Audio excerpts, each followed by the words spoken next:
introducing for the topic COVID-19 and opportunities for tobacco cessation, Dr. Rakesh Gupta. So he's the president, Rajasthan Cancer Foundation, and let me also take this opportunity to congratulate him for the wonderful publications we just released. Very useful publications because very few things are written on the supply side issues, and I'm glad that you have covered those supply side issues on tobacco, and also in the Hindi language, so it would be better read and it would be disseminated more for the uh, used by public and different stakeholders. And Dr. Gupta is a WHO World No Tobacco Day awardee for regional office Southeast Asia in 2013, and he has been working for more than a decade in tobacco cessation, and we worked together while I was in the Ministry of Health, and wonderful work in the state of Rajasthan.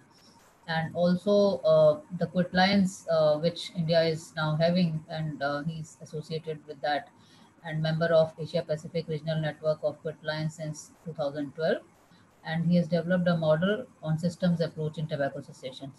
So welcome, Dr. Rakesh Gupta, and please present your topic. Thank you. Thank you, Dr. Jagdish Kaur. And thank you, chairs. Good morning, everybody. Part of my presentation has been covered by Dr. Rakesh and Dr. Amit, which I expected, and therefore some of the things I may skip or make it short. I had included in my presentation, next slide please, considering that there would be people who may not know much about tobacco cessation.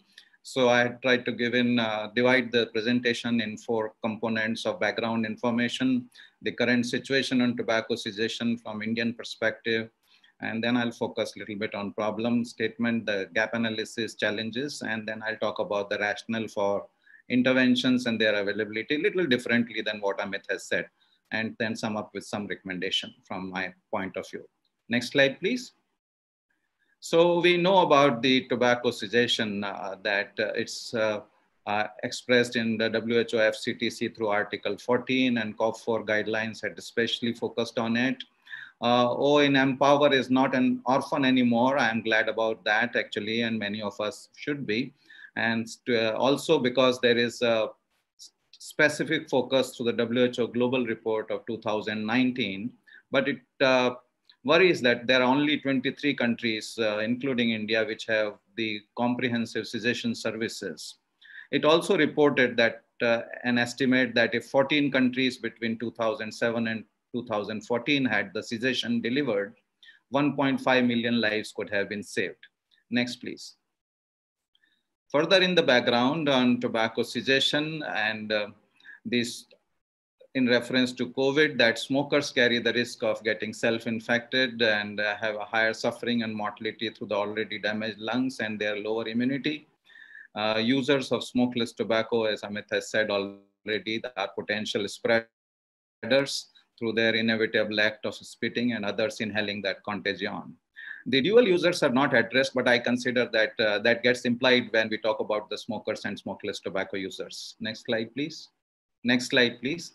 Yeah, so there have been initiatives at the national level, but let me also say that when I looked at the smaller images which you are seeing here, we should have more information on National Tobacco Control Program page, and we should also be getting more results on searching through the Google for what is being done in reference to tobacco cessation and in reference to COVID in India. Next, please. We do know that tobacco users have a low intent to quit, and therefore we have the number of former smokers and the former smokeless tobacco users, which is definitely much less at the population level. It is dismally low. There is also poor participation of patients and healthcare professionals at the hospital level.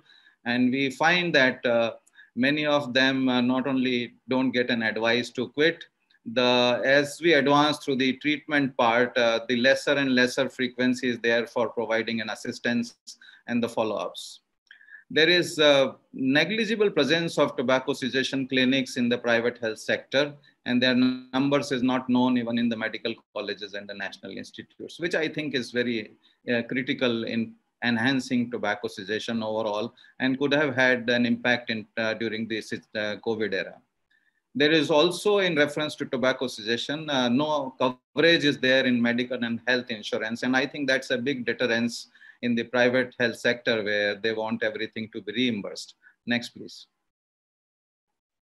So the problem statement, if as I perceive, it's in reference to COVID-19, it's a case of missed opportunity for us in India.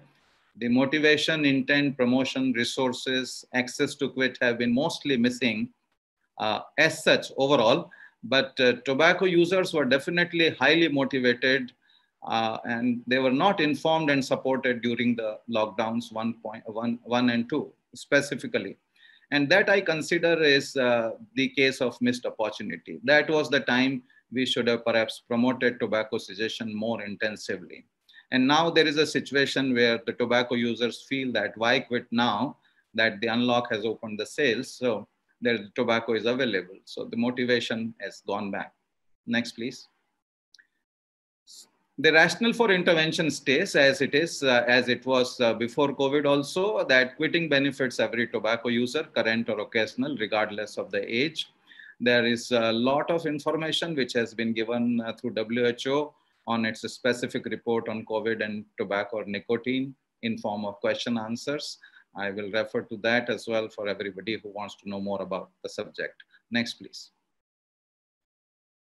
I thank Dr. Swasti for providing a bit of information in this, that through NTCP, now we have over 500 tobacco cessation clinics at the district hospitals in India. The tobacco initiative of Indian Dental Association has also got about 300 dental clinics. We have a huge resource in form of quit lines through the national and 3 regional quit lines that we have, and M cessation. I think these are underutilized, and also because they are understaffed, the response rate also is a little low than what I would have expected it to go through.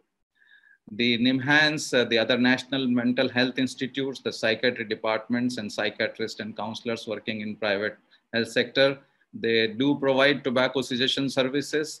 And state medical helplines also have the counselors who, when asked about tobacco cessation, they may not know much about it specifically, but somehow they are counseling. And especially in Rajasthan, I must mention that since I'm training the counselors there, they have been a great help actually. And we have a quit rate of 20% through a follow-up of about 1 year for total abstinence through these counselors. So I consider we have a huge resource of tobacco cessation in the country, which can be utilized and could have been utilized during the active part of the COVID. And next, please.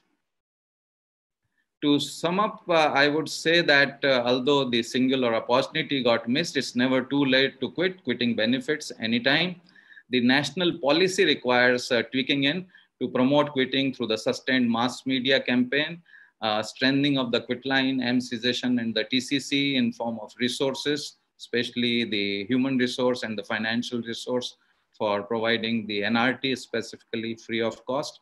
Also, there is a strong need for developing tobacco cessation clinics in private health sector. And I consider it won't come until there is a governmental mandate for it.